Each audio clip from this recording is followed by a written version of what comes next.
Welcome back to the Crafty Homesteader, where happiness is homemade.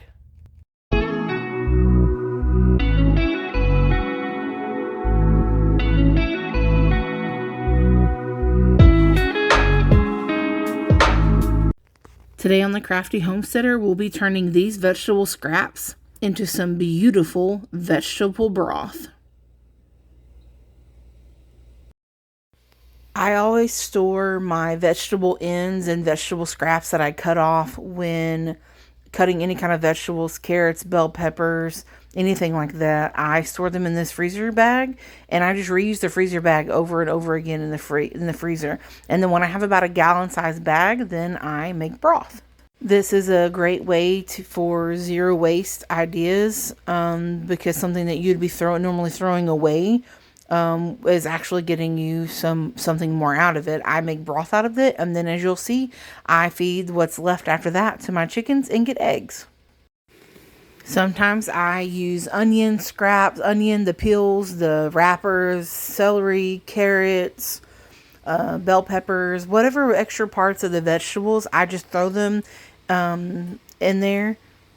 As you can see, my crock pot's pretty full, so I just throw it on the crock pot, fill my crock pot with water. I add salt, pepper, basil, thyme, just whatever seasonings that you think you would want in there.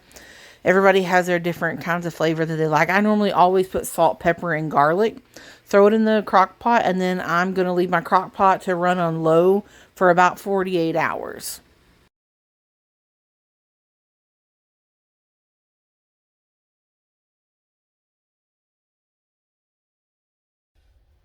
So we have strained our vegetable broth from our crock pot. I used a funnel. I put the funnel down, then I put the wire strainer on top of it, and then I just used a ladle to pour it on top of there. That way it strains out all the stuff. You want to have your vegetable broth to a 1-inch headspace. Let's see.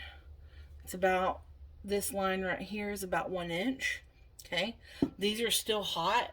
So I do have my canner warming up here, because if you have hot things in your jars, you want the water in your canner to be hot. The next step that we're going to do, so you have the hot broth, 1-inch headspace, because these are quart jars. We're going to wipe the rims of the jars. You always want to make sure that your rims are clean. I'm putting new rings and new lids, finger tight. And then I'm going to put the pint or the quart into my canner.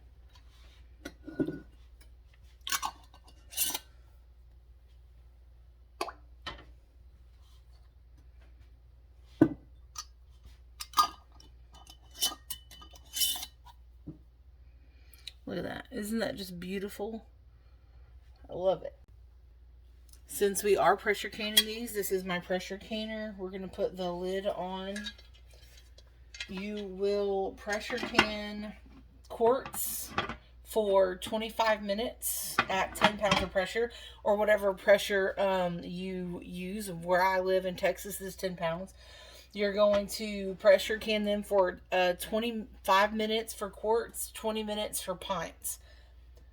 Now we're going to have to wait for, let me move you up here a little bit. As doing all things pressure canning, we're going to wait for this to vent. Once the steam comes, we're going to set a timer for 10 minutes. After it vents for 10 minutes, then we'll put our jiggler on. Your jiggler is this. It's with the weights. So there's 5 pounds, 10 pounds. So once this starts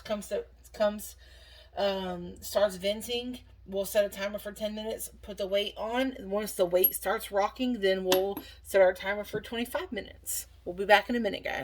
You can see that we are venting right here. So we're going to start our time for 10 minutes. It has been 10 minutes, so we are going to put the jiggler on top. Now that we put that on, we have to wait. You can't start your time just yet. You need to wait until this actually starts rocking before you can set your time. We just started rocking. You can see that, it took about 3 minutes.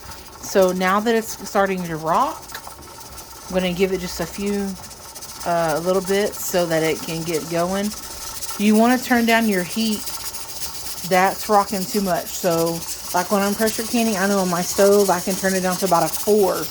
When I turn the heat down to about a 4, this will start slowing down the rock, and then I'm going to set my timer for 25 minutes because we are doing quarts. Here you can see what's left after I have strained all the vegetable stuff from the crock pot through my strainer.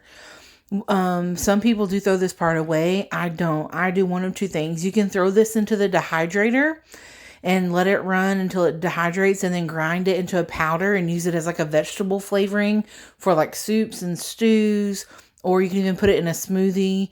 It just adds the extra vegetables. Or sometimes I give it to my chickens and they eat it, and then that in turn feeds my chickens, and then I get eggs from that. So it kind of makes a complete circle with zero waste, because I grow the vegetables, eat the vegetables, use the scraps to make the broth, then I have the broth to cook for more, then I have the vegetables to feed my chickens, and then the chickens make me eggs. So I like that it's kind of full circle. Alright guys, as you can see, the jiggler has stopped jiggling. My nipple here on the canner is gone, or down. I've waited my 5 minutes, so I'm going to open this. You're going to want to open the lid away from you, just for safety reasons. I should have took my weight off. Don't forget that part. Alright. I'm going to use my jar lifter to reach in and grab the jars. And I'm going to set them on my canning mat.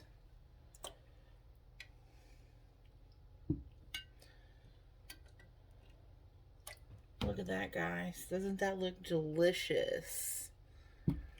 Well, thank you guys for joining me today.